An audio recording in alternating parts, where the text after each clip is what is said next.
Hello दोस्तों, ये video second part है इलेक्ट्रॉनिक प्रोडक्ट की मैन्युफैक्चरिंग और प्रोडक्शन का। तो इसमें हम बात करने वाले हैं बहुत ही बेसिक लेवल पे, जिन बंदों को कुछ भी नहीं पता ना, ए टू जेड ये भी क्या होता है, इसमें कौन कौन से कंपोनेंट होते हैं, तो उनके लिए है ये। अगर आपको बेसिक पता है तो आप इस वीडियो को स्किप कर सकते हैं। तो आज हम बात करने वाले हैं बेसिक चीज़ों पे। तो इसमें 3-4 चीज़ें बहुत ही ज़्यादा कॉमन होती हैं और घूम फिर के उन्हीं से ही सारी चीज़ें बनी होती हैं, जैसे कि रजिस्टर, कैपेसिटर इस तरह से भी होते हैं, एसएमडी में इस तरह से भी होते हैं। ये आईसी होती हैं, ये 555 टाइमर आईसी है, ये बटन है, इस तरह की एलईडी होती हैं, ये रिले होती हैं, ये पीसीबी होती है, इस तरह के 7805 भी होते हैं और बहुत सारी आईसी होती हैं। तो आप धीरे धीरे करके जैसे जैसे आप पढ़ना स्टार्ट करोगे, ट्रांजिस्टर होते हैं सबसे मेन, ट्रांजिस्टर से ही पूरी इलेक्ट्रॉनिक्स बनी हुई है। तो आज हम सबके बारे में आज हम सबके बारे में डिटेल्ड ओवरव्यू देखेंगे और आपको इलेक्ट्रॉनिक्स के बारे में बेसिकली आज सारी ही चीज़ पता चल जाएगी, जितने भी कंपोनेंट होते हैं किस तरह से वर्क करते हैं। इन कंपोनेंट को देखने से पहले ये किस तरह से वर्क करते हैं, उससे पहले हम दो टर्मिनोलॉजी देख लेते हैं। एक तो डीआईपी और एक एसएमडी। एसएमडी होते हैं सरफेस माउंटेड कंपोनेंट, जो सरफेस पे माउंट हो जाती हैं, जिनके लिए थ्रू होल करने की जरूरत नहीं होती। एक होते हैं डीआईपी, जो थ्रू होल कंपोनेंट होते हैं।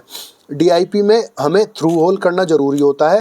हमारा कंपोनेंट इस सरफेस पे लग रहा है लेकिन वो माउंट इस सरफेस पे हो रहा है, तो इसे बोलते हैं डीआईपी, जिसके लिए थ्रू होल होना जरूरी है, जिसके लिए होल होना जरूरी है, उसे डीआईपी बोलेंगे।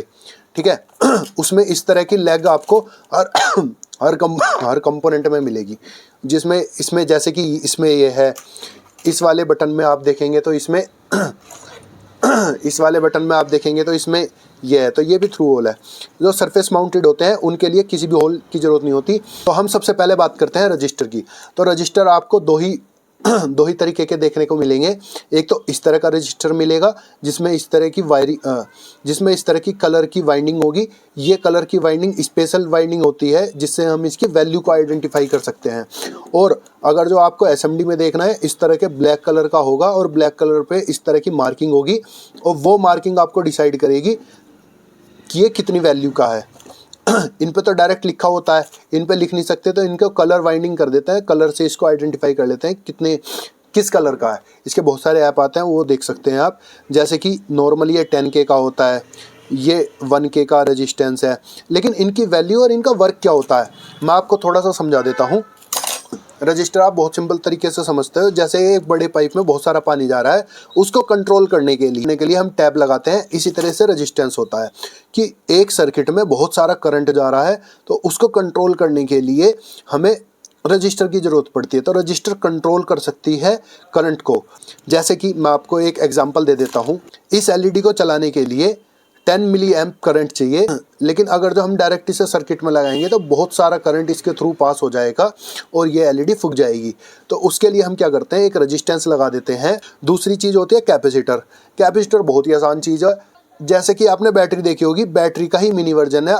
जैसे कि आपको स्टोरेज 1 घंटे के लिए, 2 घंटे के लिए चाहिए, तो आप बैटरी का यूज़ कर सकते हो। लेकिन आपको मिली सेकेंड में चाहिए, जैसे कि मेरे को 10 मिली सेकेंड, 20 मिली सेकेंड में चाहिए, तो उसके लिए उसकी जगह पे हम यहाँ पे कैपेसिटर का यूज़ करते हैं। सिंपल आप बैटरी से इसको रिप्लेस कर सकते हो। जहाँ भी हमें कम समय के लिए स्टोरेज की ज़रूरत पड़ती है, तो वहाँ पे हम कैपेसिटर का यूज़ करते हैं। सिंपल सी बात है, बहुत सिंपल।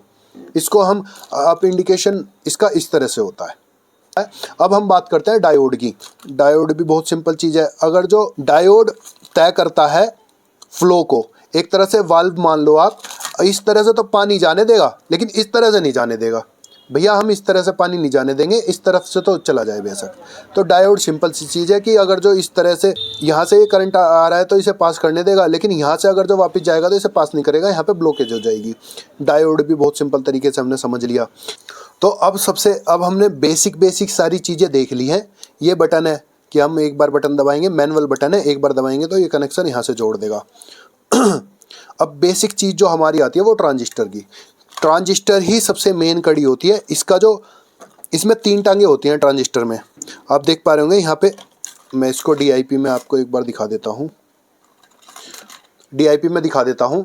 ट्रांजिस्टर में 3 टांगे होती हैं, बेस, कलेक्टर, एमीटर। ये आपको याद करने की कोई ज़रूरत नहीं है, मैं भी आपको समझा दूंगा। बहुत ही सिंपल चीज़ होती है। तो बहुत ही सिंपल चीज़ होती है। आपने स्विच देखा ना अपने घर में, जिससे पंखा चलाते हैं, बस ये वही स्विच है, बस इलेक्ट्रॉनिक स्विच है।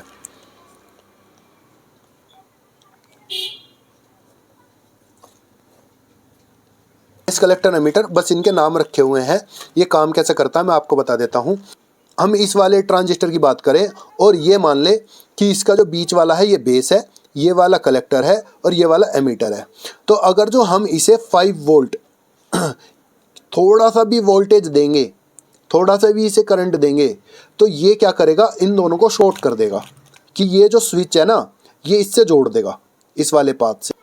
और अगर जो ये 5 वोल्ट हटा लेंगे, ये जो करंट हटा लिया हमने, तो ये इसे क्लोज कर देगा जिससे कि ये सर्किट यहाँ से ब्रेक हो जाएगा और दोबारा से यहाँ से करंट वापस नहीं जा सकता। लेकिन इसकी एक खासियत है, इसकी खासियत ये है कि ये काम हमें अगर जो हम स्विच से करेंगे तो कुछ तो टाइम लगेगा, 1 सेकंड 2 सेकंड, ये करता मिली सेकंड में, बल्कि उससे भी तेज।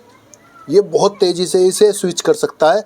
जब भी हम इसे बीच वाले को थोड़ा सा भी करंट देंगे तो ये आपस में चला देगा। जैसे कि हमें एक मोटर चलानी है, तो हमने मोटर का एक कनेक्शन स्विच का यहाँ कर दिया, एक यहाँ कर दिया, और जैसे ही इसे हम वोल्टेज देंगे ये इन दोनों को शॉर्ट कर देगा, मोटर चल जाएगी।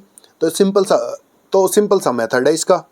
इसको बहुत ज़्यादा यूज़ करते हैं हम मोटर चलाने में, रिले चलाने में।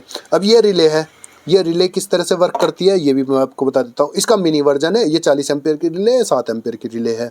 तो मैंने आपको रिले का एक छोटा वर्जन दिखाया है। यहाँ पे कोईल होती है, आपने भी देखा होगा, जब भी हम बचपन में कील पे ना इस तरह का तार लपेट के और उसमें बैटरी लगा के चुंबक बना लेते थे। तो वही होता है कि जब हम यहाँ पे इन दोनों को 5 वोल्ट देंगे ट्रांजिस्टर के थ्रू, 5 वोल्ट देंगे ट्रांजिस्टर के थ्रू, तो ये चुंबक होगी, वे आगे को चली जाएगी। आगे को जाने के बाद ये इससे चिपक जाएगी।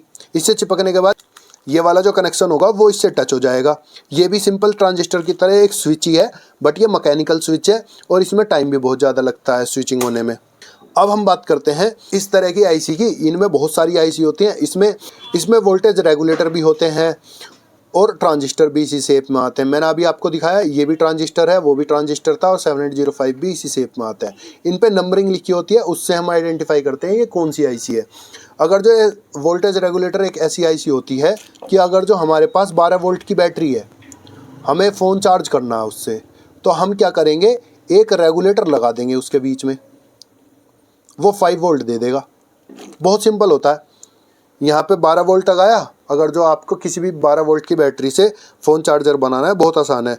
यहाँ पे एक टांग इसकी माइनस वाली जो होती है वो यहाँ पे लगाई और 12 वोल्ट का यहाँ पे लगाया, और यहाँ से हमने 5 वोल्ट ले लिया, माइनस का कॉमन होता है, तो हमने वो चार्जर में दे दिया और चार्जिंग होने लगी फ़ोन। ये बज़र होता है, इस तरह का आपको बज़र दिखा देता हूँ। अगर जो हम इसे बैटरी से कनेक्ट करेंगे तो ये बजने लगेगा। नॉर्मल इस तरह का बज़र होता है इलेक्ट्रॉनिक्स में, आप देख सकते हैं।